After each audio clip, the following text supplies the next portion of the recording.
Hello kids, today we are going to study lesson 9 religious social reforms movements and cultural awakening।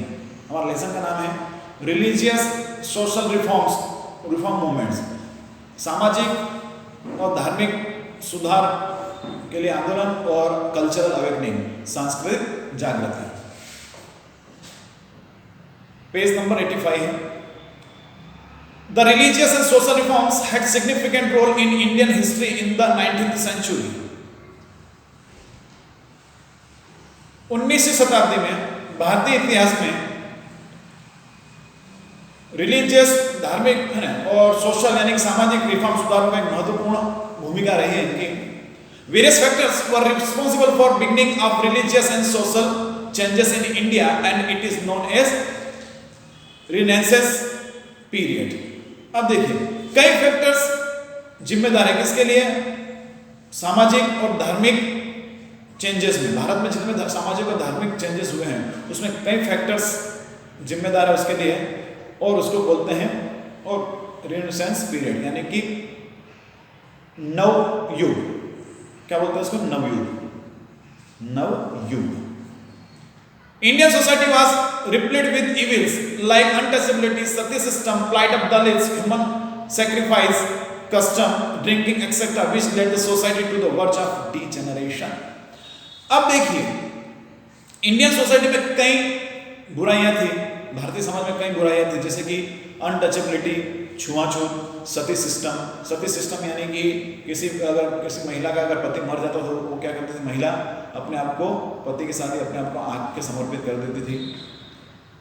Flight of दलितों की जो दशा थी वो, ह्यूमन सेक्रीफाइस कस्टम, मानव के जो बलिदान कस्टम था वो, ड्रिंकिंग पीने की जो चीजें थी, मतलब इस प्रकार की जो इविल्स जो थी, सभी बुराई यहाँ पर थी, जिससे क्या हुआ, समाज जो क्या है पतन की राह पर चला गया था।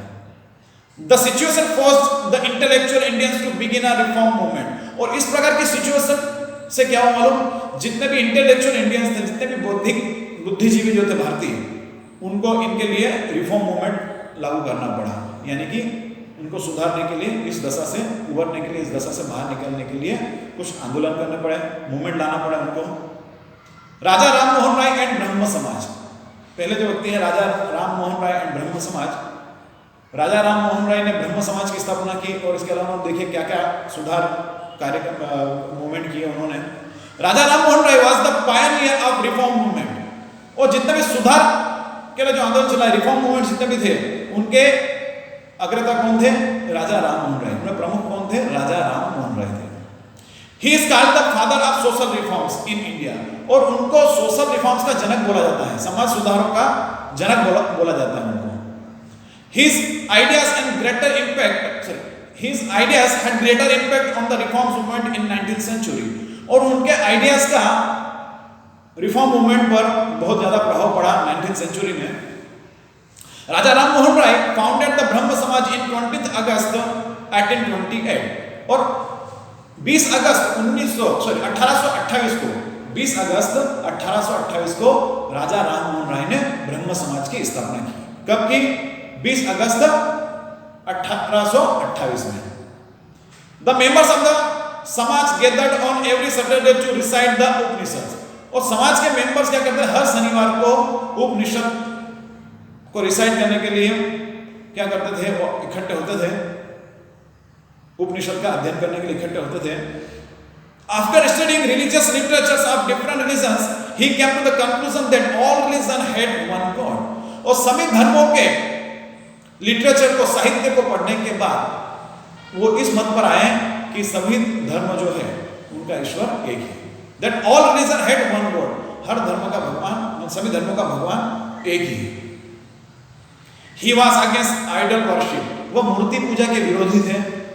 He wrote books in Bengali, Hindi, Sanskrit, Persian and English and also started 2 newspapers, one in Bengali and the other in Persian। अब देखिए उन्होंने कई बुक्स लिखी, बंगाली में लिखी, हिंदी में लिखी, पर्शियन लैंग्वेज में लिखी, संस्कृत में लिखी, इंग्लिश में लिखी। इसके अलावा उन्होंने 2 न्यूज़पेपर की शुरुआत की, एक तो बंगाली में और एक पर्शियन में। He was against the sati system, वो सती सिस्टम के विरोधी थे। He was a start supporter of widow remarriage and education to all, और एक बात का वो सपोर्ट और भी ज्यादा करते थे कि जितने भी विधवा हैं उनका पुनर्विवाह कराया जाए, इसके वो सपोर्टर थे, इसका वो समर्थन करते थे। इसके अलावा वो चाहते थे कि सभी को एजुकेशन मिले, सभी को शिक्षा मिले। ही कंडेम्ड द कास्ट सिस्टम, उन्होंने कास्ट सिस्टम की निंदा की, जाति प्रथा की उन्होंने निंदा की। ही एडवोकेटेड फ्रीडम फॉर ह्यूमैनिटी, उन्होंने मानव जाति के लिए स्वतंत्रता की वकालत की कि नहीं मानव को स्वतंत्रता मिले। He was a great educationist, बहुत महान शिक्षा शास्त्री थे वो। He welcome the modern and western education system, उन्होंने मॉडर्न आधुनिक और पश्चिमी एजुकेशन की उन्होंने वकालत की, उनका स्वागत किया कि हाँ भाई इस तरह से भी देशवासियों को शिक्षा मिले, मॉडर्न एजुकेशन मिले।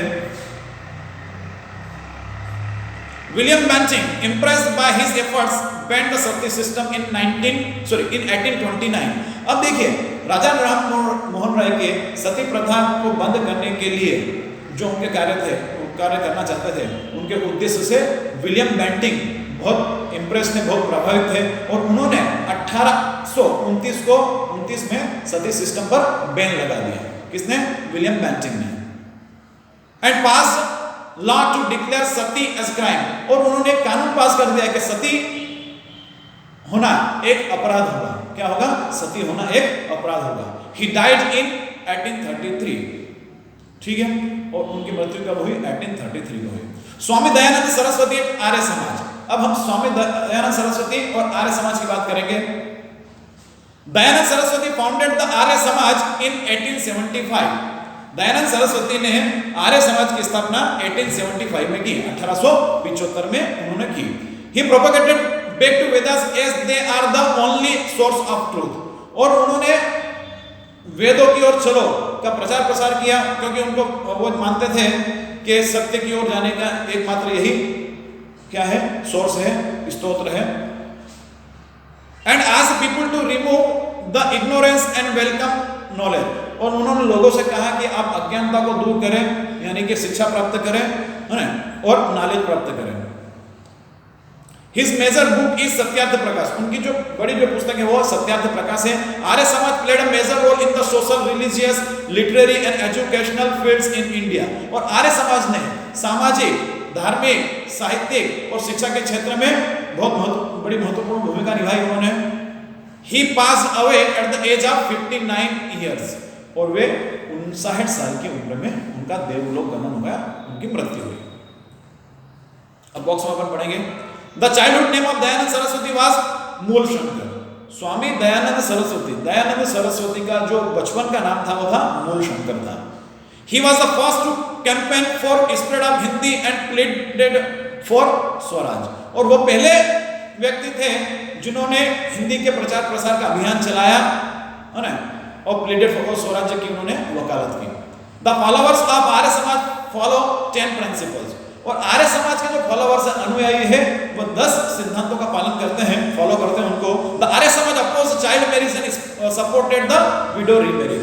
आर्य समाज ने एक तो बाल विवाह का विरोध किया, और साथ ही साथ उन्होंने विधवाओं का पुनर्विवाह को उन्होंने सपोर्ट किया, उनका समर्थन किया। उनका मानना था कि विधवाओं का पुनर्विवाह कराया जाना चाहिए ताकि वे एक व्यवस्थित जीवन जी सके, और साथ ही साथ उनका वो चाइल्ड मैरिज को, बाल विवाह का वो अपोज करते थे, उसका है ना विरोध करते थे कि भाई नहीं, बाल विवाह नहीं होना चाहिए। महादेव गोविंद रानाडे एंड प्रार्थना समाज। अब देखिए महादेव गोविंद रानाडे और प्रार्थना समाज, हम उसके बारे में स्टडी करेंगे। इंस्पायर्ड बाय द ब्रह्म समाज, महादेव गोविंद रानाडे फाउंडेड द प्रार्थना समाज ऑफ बॉम्बे इन 1867। ब्रह्म समाज से प्रभावित होकर महादेव गोविंद रानाडे ने प्रार्थना समाज की स्थापना की मुंबई में। कब? 1867 में, 1867 में। Two other active participants of the Samaj were Ramakrishna Gopal Bhandarkar and Atmaram Pandurang. अब देखिए इनके साथ में 2 और लोगों ने पार्टिसिपेशन किया, एक थे रामकृष्ण गोपाल भंडारकर और दूसरे थे आत्माराम पांडुरंग। द प्रार्थना समाज work for improving the status of woman and advocated window remarriage. अब देखिए प्रार्थना समाज ने क्या किया? महिलाओं की दशाओं को सुधारने का उन्होंने कार्य किया। साथ ही साथ उन्होंने विडो रीमैरिज यानी कि विधवाओं को पुनर्विवाह कराया जाए उसकी उन्होंने वकालत की। Ranade believed that education was important in bringing about awareness in the society and laid emphasis on women education. अब रानाडे एक और बात में उनका विश्वास था कि भाई समाज में अवेयरनेस लाने के लिए एजुकेशन जरूरी है ना, और उन्होंने वुमन एजुकेशन यानी कि महिलाओं के शिक्षा पर भी उन्होंने जोर दिया कि नहीं, महिलाओं को भी शिक्षा मिलनी चाहिए। He opposed caste system and untouchability and was a great advocate of Hindu-Muslim unity. उन्होंने कास्ट सिस्टम का विरोध किया, अनटचेबिलिटी छुआछूत का उन्होंने विरोध किया और उन्होंने हिंदू मुस्लिम एकता का समर्थन किया कि भाई हिंदू मुस्लिम में एकता होनी चाहिए। He started schools for girls of lower classes, और जो निम्न वर्ग की जो बालिकाएं थी उनके लिए उन्होंने स्कूल्स की शुरुआत भी की। He founded the Deccan Education Society in 1884, और उन्होंने 1884 में Deccan Education Society की भी स्थापना की and opened a school which was later on known as famous Ferguson College of Pune, और उन्होंने फिर एक स्कूल की भी स्थापना की जिसको बाद में फर्ग्यूसन कॉलेज ऑफ पुणे के नाम से जाना जाता है। अब पेज नंबर 87 पर आएंगे। In 1905 Gopal Krishna Gokhale also supported the प्रार्थना समाज। फिर 1905 में गोपाल कृष्ण गोखले ने भी प्रार्थना समाज का समर्थन किया, उसका सपोर्ट किया। ज्योतिबा फुले एंड सत्यबोधक समाज। अब देखिए ज्योतिबा फुले उनका क्या योगदान था और उन्होंने कौन सी समाज की स्थापना की? उन्होंने सत्यबोधक समाज की स्थापना की। The ongoing social reform movements in Bengal and Bombay inspired Jyotiba Phule and he founded the Satyabodhak Samaj in Maharashtra and also started a school for Dalits. अब देखिए बंगाल में जो सोशल रिफॉर्म मूवमेंट जो चल रहा था और मुंबई में जो चल रहा था उनसे ज्योतिबा फुले बहुत इंस्पायर्ड हुए, प्रेरित हुए और उन्होंने सत्यबोधक समाज की स्थापना की महाराष्ट्र में, और उन्होंने दलित के लिए स्कूल की स्थापना भी की, उन्होंने दलित के लिए स्कूल भी शुरू किए। He opposed untouchability and launched the movement and was able to make the society aware of the problems of the Dalits. उन्होंने भी अनटचेबिलिटी का विरोध किया कि भाई छुआछूत नहीं होना चाहिए, और उन्होंने एक मूवमेंट लॉन्च किया और साथ ही साथ उन्होंने किया दलितों की समस्याओं के प्रति समाज में जागृति भी लाई। He was a staunch supporter of widow remarriage, और वे भी विडो रीमैरिज के कि विधवाओं का पुनर्विवाह हो, उनका फिर से विवाह हो, उसके बहुत बड़े समर्थक थे वो। And himself set an example in the field, और क्षेत्र में जाकर उन्होंने खुद ने उदाहरण प्रस्तुत किए। ही also received the support of social reformers Jagannath सेठ एंड भाऊ दाजी। इसके अलावा उन्होंने दो व्यक्ति से सपोर्ट प्राप्त किया, एक तो जगन्नाथ सेठ और एक भाऊ दाजी। अब हम पढ़ेंगे Swami Vivekananda and Ramakrishna mission. Swami Vivekananda and Ramakrishna mission. Another important social reformer in the 19th century was Ramakrishna Paramhansa. अब देखिए बहुत सारे एक एक करके हम पढ़ते जा रहे हैं। एक और जो सोशल रिफॉर्मर जो थे, समाज सुधारक जो थे 19वीं शताब्दी में, वो थे रामकृष्ण परमहंस। कौन थे? Ramakrishna Paramahamsa. He was born in 1836 in Hooghly district of Bengal. उनका जन्म 1836 को बंगाल के हुगली डिस्ट्रिक्ट, हुगली जिले में हुआ। By childhood he was spiritual and accepted purity of all the religion, और वो बचपन से ही आध्यात्मिक थे और उन्होंने सभी धर्मों की शुद्धता को, purity of all the religions को स्वीकार किया उन्होंने कि भी सभी धर्म अच्छे हैं। Declaring the Indian culture supreme, he favoured idol worship, और इसके अलावा भारतीय संस्कृति को सर्वोच्च माना और साथ ही साथ उन्होंने मूर्ति पूजा का समर्थन भी किया है कि भाई मूर्ति पूजा होनी चाहिए, मूर्ति की पूजा होनी चाहिए, है ना। और वहाँ पर जो ब्रह्म समाज की स्थापना करने वाले राजा राम मोहन राय जो मूर्ति पूजा के विरोधी थे, और स्वामी जो रामकृष्ण परमहंस जो थे वो मूर्ति पूजा के समर्थक थे। All the reformers were highly impressed by the ideas of Swami Ramakrishna Paramhans. Swami Ramakrishna Paramhans के विचारों से सभी रिफॉर्मर्स, सभी समाज सुधारक बहुत ही प्रभावित थे वो। His favorite disciple Swami Vivekananda later on propagated his speeches and teachings to the common man. अब देखिए रामकृष्ण परमहंस के एक शिष्य थे स्वामी विवेकानंद, तो बाद में स्वामी विवेकानंद ने रामकृष्ण परमहंस की स्पीचेस को, उनकी टीचिंग्स को, उनका प्रचार प्रसार किया उन्होंने। स्वामी Vivekananda was born in a well-to-do family of Bengal in 1863। Swami Vivekananda जो है बंगाल में उनका जन्म हुआ था 1863 में। उनकी जो फैमिली थी बहुत ही टॉप क्लास की फैमिली थी उनकी, अप टू डेट फैमिली थी उनकी।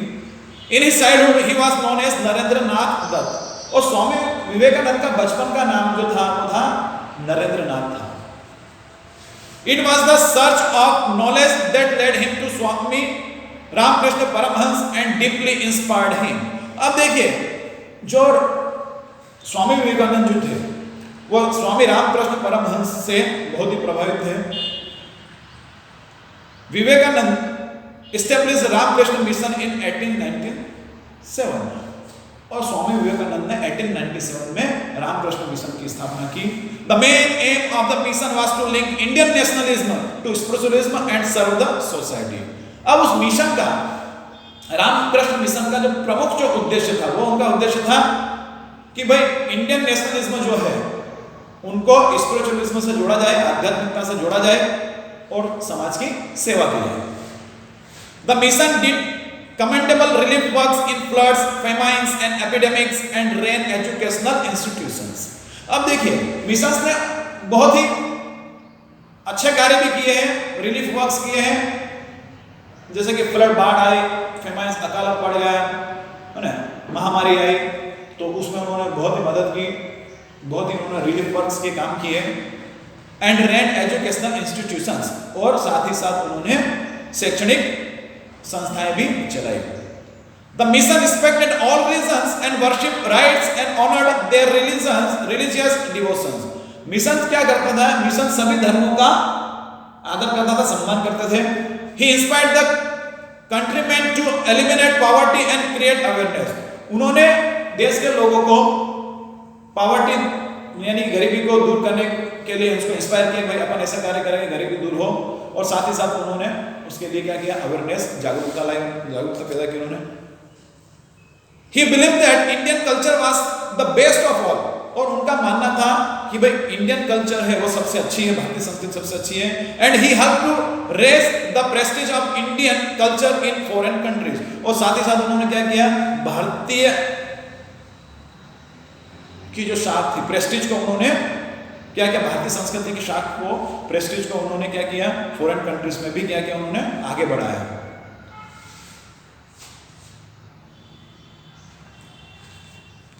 स्वामी Vivekananda, page number 88। Swami Vivekananda was of the view that youths were the biggest force of country।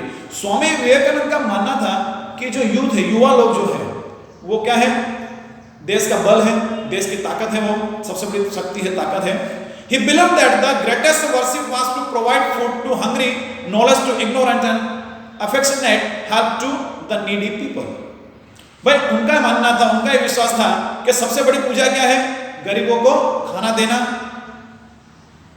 अज्ञानी लोग जो है, मतलब जो निरक्षर है उनको ज्ञान देना, शिक्षा देना, और जो नीडी पीपल है, जो जरूरतमंद लोग हैं उनको मदद करना।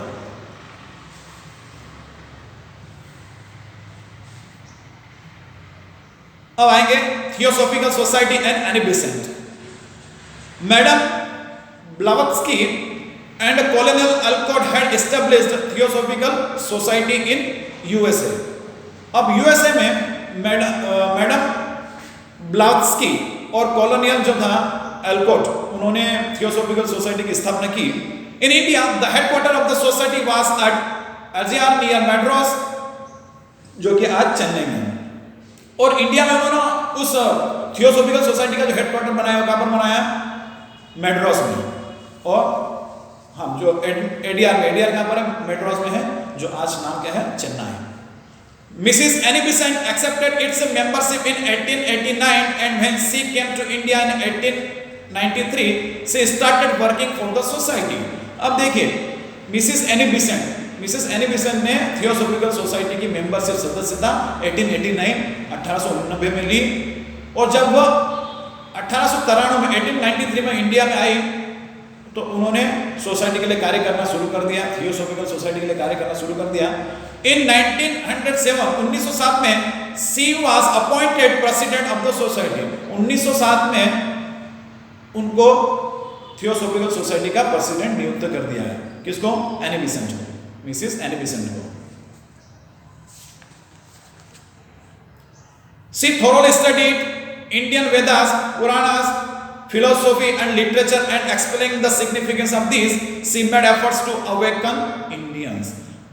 इंडिया में आने के बाद एनी बेसेंट ने भारतीय जो वेद है, पुराण है, और भारत की जो दार्शनिकता, फिलोसॉफी है, भारत के जो लिटरेचर है, उनका अध्ययन किया, और उन्होंने उनका जो क्या महत्व है पुराण का, वेदों का, है ना, और फिलोसॉफी और लिटरेचर का क्या महत्व है, उन्होंने इस बारे में बताया। She made efforts to awaken Indians, और उन्होंने भारतीयों को जागरूक करने के भी प्रयास किए। She translated the Bhagavad Gita and another religious books in English. उन्होंने भागवत गीता और दूसरी धार्मिक पुस्तकों को इंग्लिश में उनका अनुवाद किया, अंग्रेजी में अनुवाद किया। And wrote several essays on the great saga of Indian culture, और भारतीय संस्कृति में उन्होंने कई निबंध लिखे हैं। The society published many books on Hindu religious system. Theosophical society ने भारतीय या हिंदू धार्मिक तंत्र पर, सिस्टम पर उन्होंने कई पुस्तकें पब्लिश की। And brought about also intellectual awareness, और इंटेलेक्चुअल अवेयरनेस, बौद्धिक जागृति भी उन्होंने लाई। इन 1898 the society established the central Hindu college in Varanasi. 1898 में थियोसॉफिकल सोसाइटी ने एक कॉलेज की स्थापना की जिसका नाम था central Hindu college. Propagating necessity for women education, she took measures to improve the condition of widows and lone women. She stopped child marriage and casteism. इसके अलावा उन्होंने वुमन एजुकेशन की जो आवश्यकता है, महिलाओं की शिक्षा की जो आवश्यकता है, उनका उन्होंने प्रसारित किया उन्होंने, और उन्होंने महिलाओं की, विधवाओं की जो दशा है उनको सुधारने में भी उन्होंने कार्य किए। उन्होंने चाइल्ड मैरिज का विरोध किया, बाल विवाह का विरोध किया, साथ ही साथ जाति प्रथा का भी उन्होंने विरोध किया। Besides these reformers, Ishwar Chandra Vidyasagar, Keshav Chandra Sen, Devendra Nath Tagore, Narayan Guru also actively worked for social and religious movements in India. अब जितने भी ये मूवमेंट्स हुए हैं, रिलीजियस और सोशल रिफॉर्मर्स मूवमेंट जो हुए हैं, इस है उनमें अलग स्वामी दयानंद, विवेकानंद ने जो किया है, रामकृष्ण परमहंस ने जो किया है, महादेव गोविंद राणा ने जो किया, इन सब के अलावा भी कुछ और रिफॉर्मर्स थे, सुधारक थे, जैसे उनमें नाम है जैसे कि ईश्वर चंद्र विद्यासागर, केशव चंद्र सेन, देवेंद्र नाथ टैगोर, नारायण गुरु। इन सभी ने भी सामाजिक और धार्मिक सुधार के लिए जो मूवमेंट हुआ उनमें सक्रिय रूप से भाग लिया।